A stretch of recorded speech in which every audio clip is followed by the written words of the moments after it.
The worst days of Squidward's life. At the beginning of the series, Octopus notices an unusual silence in his neighborhood and guesses that SpongeBob has probably gone to spend the evening out. Overjoyed and coming to himself, Squidward decides to relax and enjoy some jazz on public television. However, his plans are disrupted by SpongeBob and Patrick, who claim they want to brighten Squidward's evening with their activities. They end up joining his company against his will and soon finds himself inundated with their multiple questions and comments. This starts to piss him off, and he is forced to leave Patrick and SpongeBob alone to continue watching TV without him, or else he'll have a nervous breakdown. He thinks about how sometimes he wishes he could just be alone with himself and his thoughts. Squidward, riding his bicycle away from the noise outside of his neighborhood, suddenly gets hit by a cement truck and crashes into the car, dousing himself with liquid that hardens on his skin. This accident leads him to the Medusa Fields, where he is forced to stay for 5 days. Why is he in such agony? Meanwhile, SpongeBob and Patrick, while walking and catching jellyfish, notice Squidward and decide that he should be adopted, believing him to be a wild animal, and give him the nickname Stinky. Squidward, humiliated by trying to escape from them, finds himself completely helpless. The cement has caused him to lose the ability to speak. SpongeBob, seeing how Squidward behaves, honestly believes that Stinky is happy to spend time with them and decides to take him home to give him a new life in the company of Gary the Snail, not even realizing that it is actually his neighbor. Squidward, on the other hand, only dreams of peace of mind and a return to his normal life. When SpongeBob returns to his pineapple house, his pet Gary is immediately aggressive towards Squidward, biting him. This causes SpongeBob to consider relocating Stinky to Patrick's house. Gary has never attacked anyone other than Squidward, but SpongeBob doesn't even realize it's the same person. Patrick, wanting to have fun, suggests Squidward play ball and starts throwing it at Octopus's face. Squidward can't stand it and starts running away. However, Patrick, thinking that Stinky is attacking him, calls animal control, and after a while he is caught and Stinky ends up in the zoo. SpongeBob, after hearing about how Stinky is being mistreated, decides to take action. Together with Patrick, they plan to free him that night. They sneak into the zoo, but their plan is disrupted when animal control begins to catch up with them for arrest. Having managed to hide, SpongeBob and Patrick find themselves in a dungeon. Climbing out through the underground passages, they stumble upon an exit. After a while, Patrick realizes that they are in a place that resembles a jungle. SpongeBob takes a closer look around and notices that the strange creatures that inhabit the place look exactly like Stinky. Realizing that Stinky might be part of this mysterious family, they decide to leave him among these creatures and return home. This is a sad moment for Squidward until the Squidward-like octopus begins to play his clarinet, at which point the cement Squidward is stuck in begins to crack.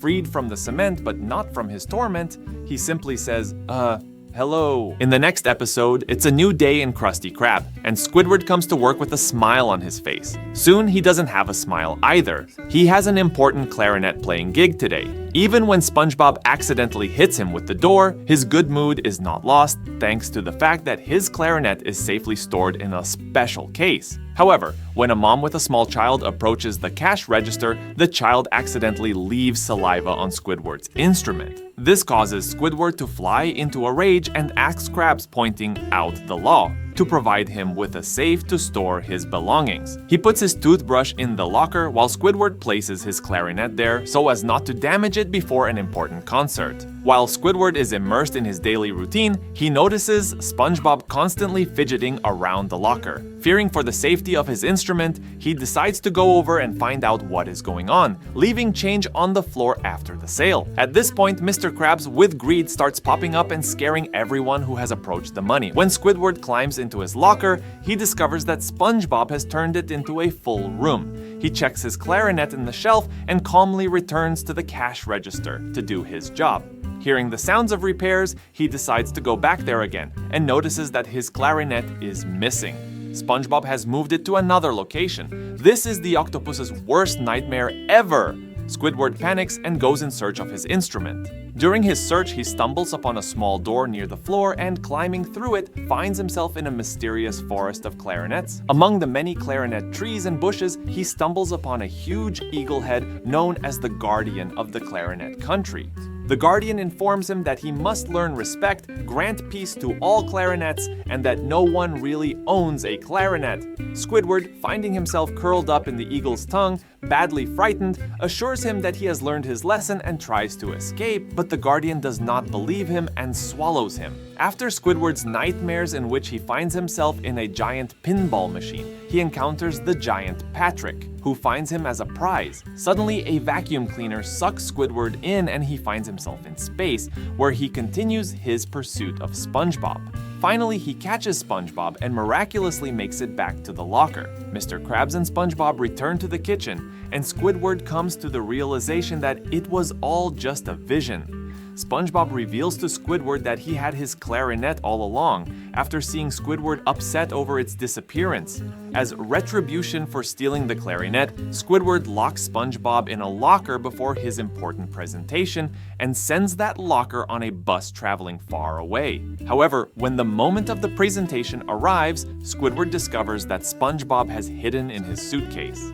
In a panic, Squidward runs off the stage, not realizing that SpongeBob just wanted to hand him the clarinet in person. The following story begins with Squidward getting up at 5 a.m. to watch his favorite show, Awesome and Extraordinary on Bikini Bottom. However, he discovers that the program has been cancelled and replaced with the show Zeus the Guitar Lord. After calling the show and learning that the channel is offering airtime to anyone who wants it, Squidward decides to call the TV station and ends up getting the opportunity to host his own TV show. Squidward is at work at Krusty Krab, waiting every minute for the time to leave the establishment and start his show. SpongeBob overhears their conversation and wonders why Squidward is so nervous, but Squidward plugs his ears with crab burgers and leaves without waiting for an answer. At home, he prepares for his Chat with Squidward show. Meanwhile, SpongeBob learns about Squidward's show and rushes over to participate in his show. SpongeBob and Patrick arrive at Squidward's show and start messing it up. Squidward asks them to leave,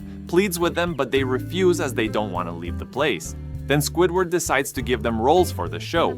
Patrick becomes the cameraman and SpongeBob controls the microphone. But their participation only degrades the quality of the show. Mr. Krabs, watching TV, finds out what's going on and decides to use it as free advertising for Krusty Krabs. Sandy, watching the show, starts dancing on live TV. Pearl, noticing this, also decides to demonstrate her cheerleading routine live on air. Plankton, watching the show, thinks he could take advantage of the situation and destroy everything with his laser gun. When he shows up, he starts firing, destroying the entire first floor of the house. He yells, "Eat out of the chum pail or you will die."